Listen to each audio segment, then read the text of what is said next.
사람들은 누구나 다 자기 나름대로 어떤 가치를 따라서 살아가죠. 그리고 행동을 합니다. 그냥 아무렇게나 행동하는 것 같아도 그렇지 않아요. 자기가 붙들고 있는 뭔가 가치가 있어요. 그것대로. 그래서 우리가 가치관이라고 얘기하고 또 뭐 세계관이라고 얘기를 하면서 그런 걸 붙들고 그거에 따라서 우리가 행동을 합니다. 어떤 사람은 자기 감정이나 욕망을 중요하게 생각해서 감정이나 욕망을 따라서 행동하는 사람이 있고요. 어떤 사람은 세상에 풍배한 그런 어떤 팽배한 그런 풍조들, 사상, 세상 사람들이 생각하는 대부분의 사람들이 생각하고 있는 가치들, 그런 것 따라 움직이는 사람이 있고, 어떤 사람은 자기 가문에서 배운 어떤 생각들, 가문에 흘러내려오는 사고방식들, 그것 따라 행동하는 사람들이 있고요.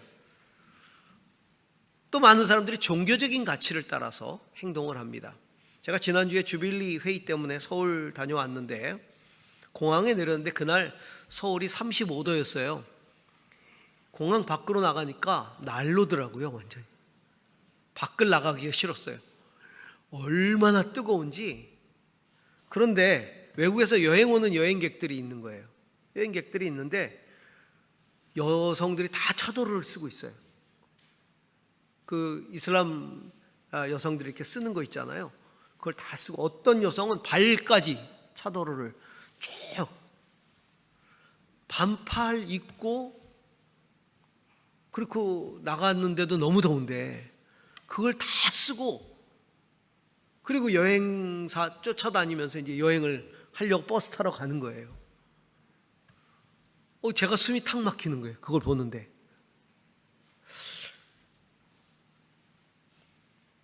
종교적인 가치를 따라 그렇게 하는 거죠. 정말 무섭다는 생각을 했어요. 와, 어떻게 저렇게까지? 이렇게 더운데도?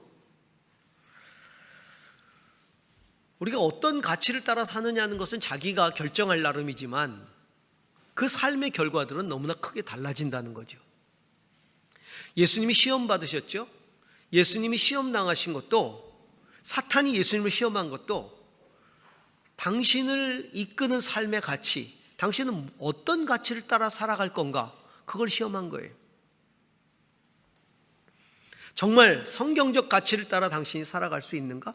인간으로 오셨잖아요. 예수님도 인간으로 오신 예수님이기 때문에 세상 사람들의 가치가 눈에 보이고 그 영향력 가운데 지금 살아가고 계시잖아요. 30년을 그렇게 살았어요. 이제 공생애를 시작할 때 사탄이 당신은 어떤 가치를 가지고 살아갈 건데, 그리고 시험하는 거예요. 성경적 가치를 따르지 말고 사명을 따르지 말고 육신의 정욕을 따라 살아라. 신의 아들이라며 그 권능을 가지고 돌들을 떡덩이로 만들어서 너의 줄인 육체를 채워라. 욕망을 따라 살아라. 십자가의 고난 대신 영광을 취하라. 성전 꼭대기에다 세우고 뛰어내려라. 그러면 사람들이 너를 환호할 것이다. 영광스럽게 살라는 거예요.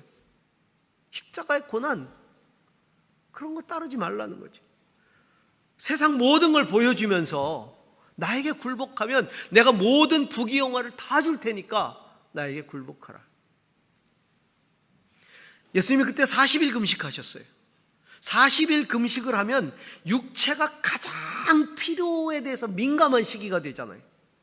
그때에 욕망을 자극한 거죠. 그 시기에 예수님이 사탄의 시험을 물리치신 무기가 뭡니까? 말씀이었어요. 그 결정적인 시기에 말씀으로 물리치셨어요. 기록되었을 때, 시험의 내용이 다가올 때마다 기록되었을 때, 사람이 떡으로만 살 것이 아니라 하나님 입으로부터 나오는 말씀으로 살 것이다. 주 너의 하나님을 시험하지 말라. 주 너의 하나님만 경배하고 그분만을 섬기라. 기록하였으되, 기록된 말씀을 가지고 승리하셨죠. 기록된 말씀이 예수님께는 기억된 말씀이 되었고, 그 기억된 말씀이 사단과 세상을 향해 선포된 말씀이 되었고, 그 선포된 말씀이 하나님의 뜻을 성취하는 성취된 말씀이 된 것입니다. 극단적으로 민감한 상황 속에서 예수님은 온전히 말씀의 다스림을 받은 것이죠. 이건 말씀에 대한 뜨거운 열정이 없으면 불가능한 일이에요. 하나님을 신앙하고 예수를 따르는 제자들은 예수 그리스도의 말씀이 다스리는 삶을 살아야 합니다. 우리는 종종 겉모습만 신앙인인 척하는 껍데기 신앙인들을 만나게 돼요. 왜 그런 모습일까요? 말씀에 사로잡히지 않았기 때문에 그래요. 그런 사람들은 하나님의 가치에 대해서 별 관심이 없어요. 열정도 없어요. 말씀에 대한 열정이 없는 거죠. 왜 말씀에 대한 열정이 없을까요? 말씀하시는 하나님과 친밀하지 않기 때문입니다. 여러분, 친밀하고 사랑을 해야 그 사람의 말을 듣고 싶어지잖아요.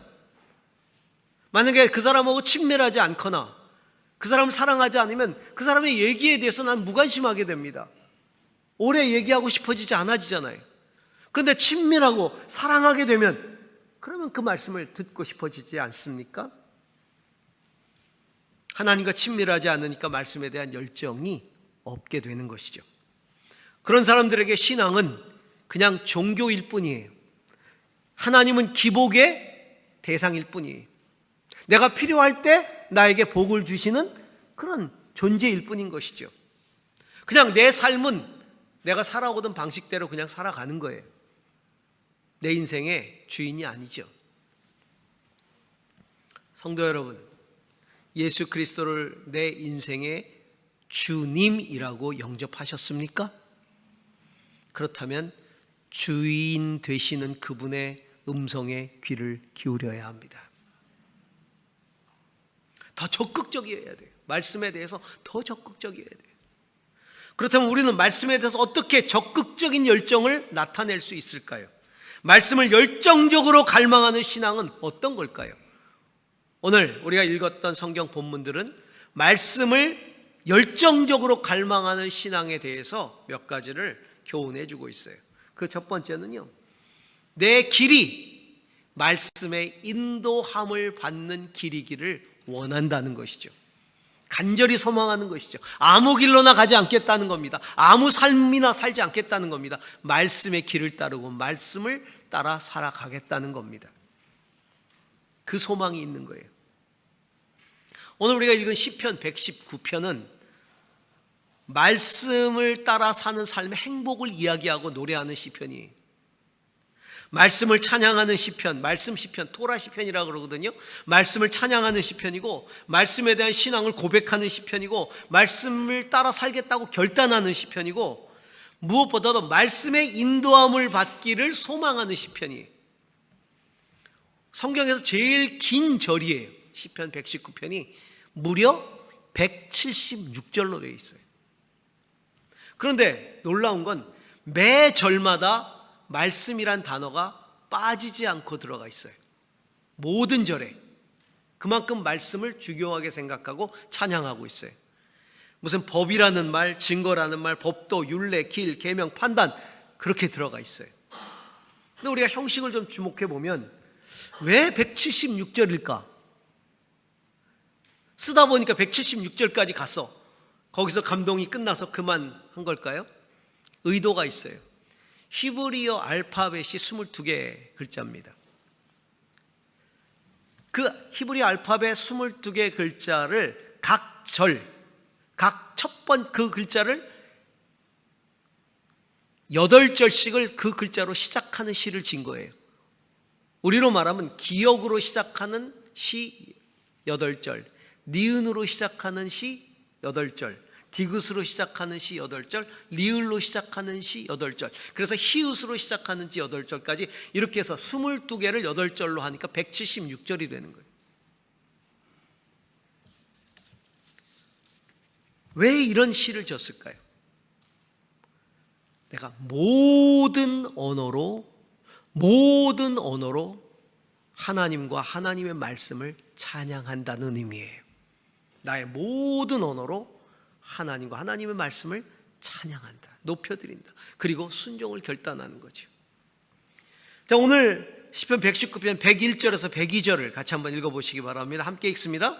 주님의 말씀을 지키려고 내 발길을 돌렸습니다. 주님께서 나를 가르치셨으므로 나는 주님의 규례들에서 어긋나지 않았습니다. 말씀을 지키려고, 말씀을 따라 살려고 나쁜 길에서 내 발길을 돌렸습니다. 말씀대로 살고자 한다는 것이죠. 그런 소망, 그런 열망이 있는 거예요. 104절에서 105절입니다. 주님의 법도로 내가 슬기로워지니 거짓된 길은 어떤 길이든지 미워합니다. 주님의 말씀은 내 발의 등불이요 내 길에 빛입니다. 그토록 말씀을 사모하는 이유가 뭐냐면 내 인생이 말씀의 인도함을 받고자 하는 열망 때문에 그래요. 함부로 살지 않겠다는 거예요. 마음대로 살지 않겠다는 거예요. 세상대로 살지 않겠다는 거예요. 나쁜 길 안 가겠다는 겁니다. 오직 하나님의 말씀이 인도하는 길을 걸어가겠다는 그 열망 때문에 말씀을 붙드는 거예요. 주의 말씀이 내 발의 등이요 내 길의 빛이다. 시편 143편 8절에서 이렇게 고백을 합니다. 같이 읽겠습니다. 내가 주님을 의지하니 아침마다 주님의 변함없는 사랑의 말씀을 듣게 해주십시오. 내 영혼이 주님께 의지하니 내가 가야 할 길을 알려주십시오. 아침마다 사랑의 말씀을 듣게 해주세요. 왜? 내 영혼이 주님을 의지하기 때문입니다. 내가 오늘도 내가 어떤 길을 걸어가야 할지 알려주십시오. 죄악이 만연한 이 세상 속에서, 어두운 이 세상 속에서 지혜롭고 바르게 살아가고자 하는 성도들은 이 다윗 같은 결단이 있어야 되고 노력이 있어야 돼요.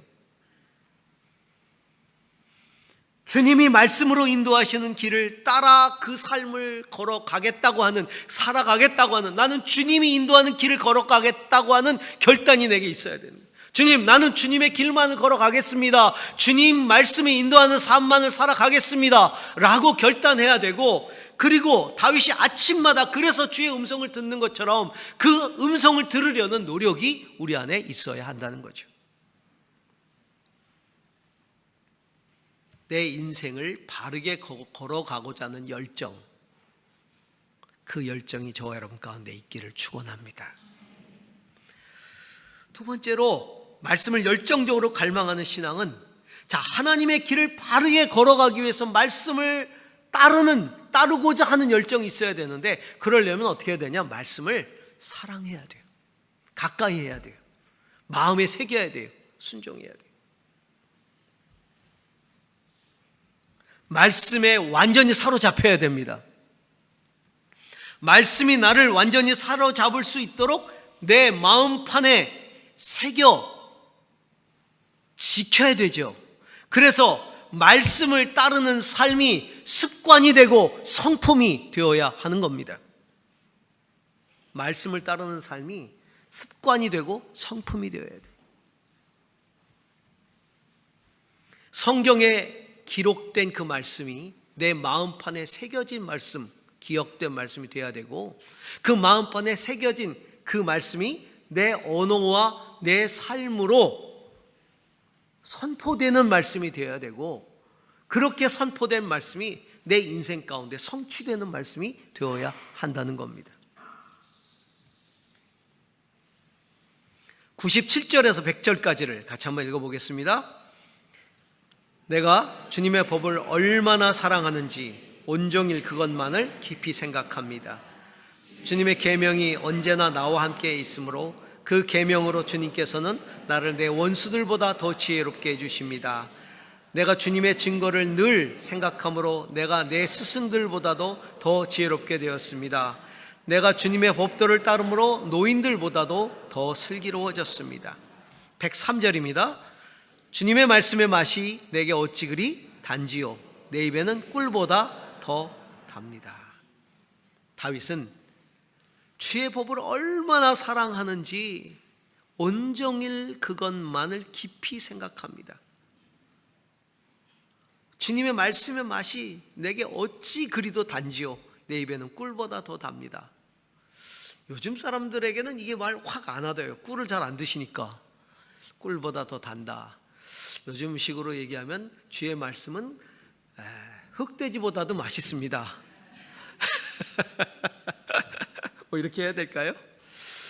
주의 말씀은 KFC보다도 맛있습니다. KFC 뭔지 아시죠? 코리아 프라이드 치킨.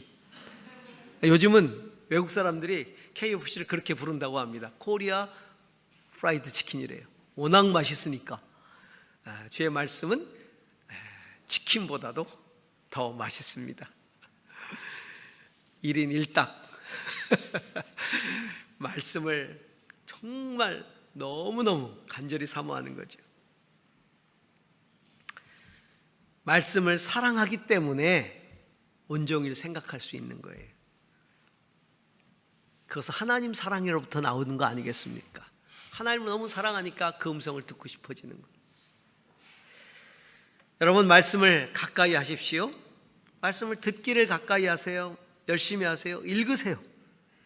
공부하세요. 묵상하세요. 마음에 새기세요. 말씀이 나를 지혜로운 사람 되게 하셔서 여기 이야기한 대로 원수들보다도 지혜롭게 해주시고 스승보다도 지혜롭게 해주시고 노인보다도 더 슬기롭게 해주십니다. 그 은혜가 저와 여러분 가운데 있기를 바랍니다. 마지막 세 번째로는요, 말씀을 열정적으로 갈망하는 신앙은 그 말씀 속에서 예수 그리스도를 만나고 그리고 그 예수님 안에서 생명의 삶을 살아가야 한다는 겁니다. 예수님은 요한복음에서 이렇게 말씀하십니다. 5장 39절에서 40절 함께 읽습니다. 너희가 성경을 연구하는 것은 영원한 생명이 그 안에 있다고 생각하기 때문이다. 성경은 나에 대하여 증거하고 있다. 그런데 너희는 생명을 얻으러 나에게 오려고 하지 않는다. 너희가 영생 때문에 성경을 그렇게 상고하고 또 묵상하는데 그 성경이 나에 대해서 증거하고 있는 거야. 예수님이 그렇게 말씀하시는 거예요. 그러니까 성경 속에서 예수님을 못 만나면 아무 의미가 없다는 거예요.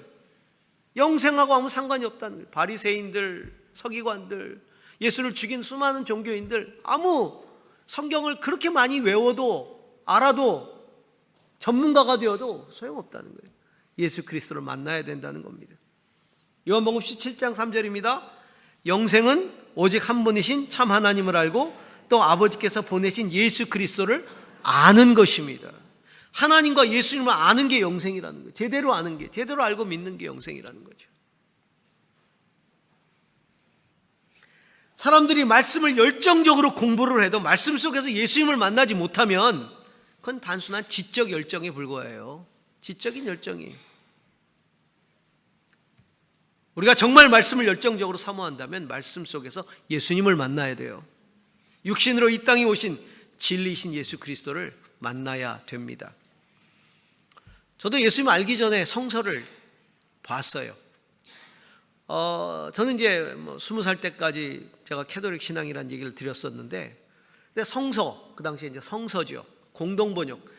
캐톨릭과 개신교가 같이 공동으로 번역한 성서가 처음 나왔어요. 공동 번역 성서라 그래서 현대말로 번역된, 이제 현대말로 오늘 현대어로 번역된 쉬운 성서가 그때 이제 공동 번역으로 나왔는데, 신약이 제일 처음에 나왔어요. 그 당시에 구약이 없었어요. 신약을 읽는데 참 좋았어요. 예수님의 행적이 굉장히 흥미로웠어요. 흥미롭잖아요, 그렇죠? 예수님 막 바다를 걸어 다니시고 막 죽은 자를 일으키시고 막 흥미로운 거예요. 그리고 그 예수님의 도덕적인 삶이 감동이 됐어요. 그리고 그분의 교훈이 굉장히 감동적인 거예요. 그렇지만 예수님은 제 인생과는 상관없는 훌륭한 위인이셨어요. 세계 4대 위인 중에 한 분이었어요. 참 훌륭하시다 이렇게 생각을 하면서 성서를 읽었죠. 근데 제가 그 성서의 예수님을 제 인생의 주님으로 만난 것이 개신교 예배를 처음 갔을 때예요. 개신교 예배를 처음 갔는데 그날 목사님의 설교 본문이 요한복음 3장 16절이었어요. 하나님이 세상을 이처럼 사랑하사 독생자를 주셨으니 이는 저를 믿는 자마다 멸망치 않고 영생을 얻게 하려 하심이라. 예수님은 영생을 주시려고 왔다는 거예요. 근데 예수님이 그때 저한테 하신 말씀이 내가 너를 이처럼 사랑했다. 그래서 너를 위해서 내 아들을 보내주었다. 내 아들을 믿으면 영생을 얻는데 이게 내 사랑인데 너는 왜 내 사랑을 거절하느냐? 사실 저는 하나님의 사랑을 거절해 본 적이 없어요. 하나님 사랑했어요.